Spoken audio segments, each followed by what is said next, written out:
Starting in February, the Pope just announced that the Vatican will offer free haircuts and free shaves to homeless people every Monday.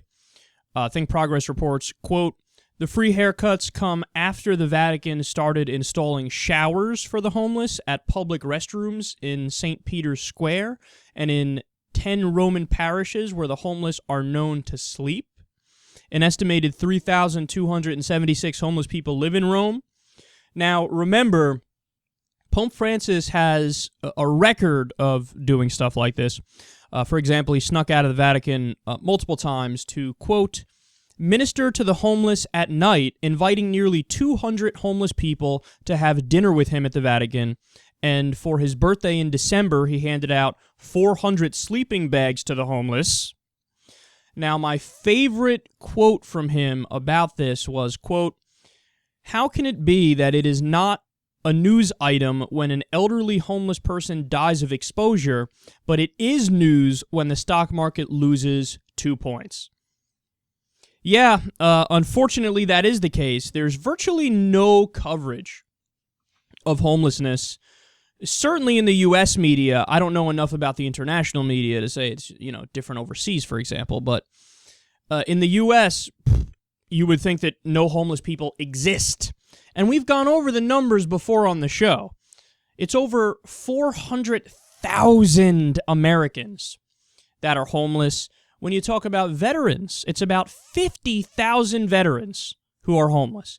Now, we always talk about, hey, support the troops, and how dare you criticize them in any way, shape, or form. You need to support every war to support the troops.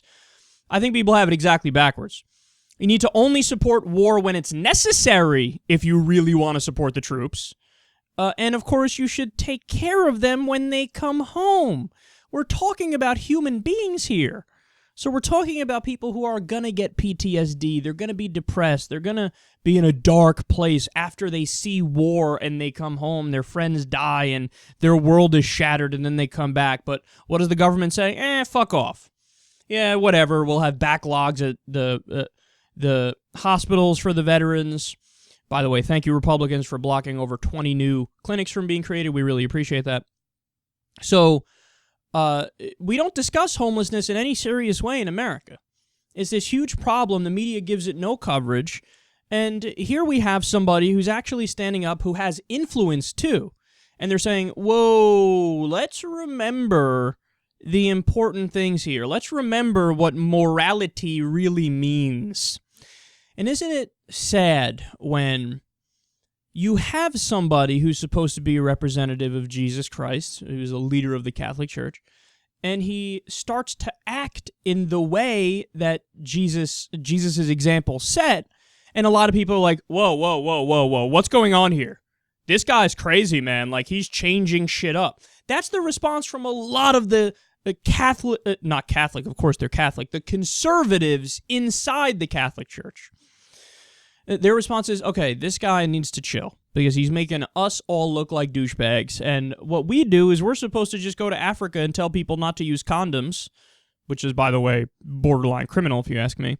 We're just supposed to preach to people not to fuck and scream about abortion and say gays are evil. That's our job.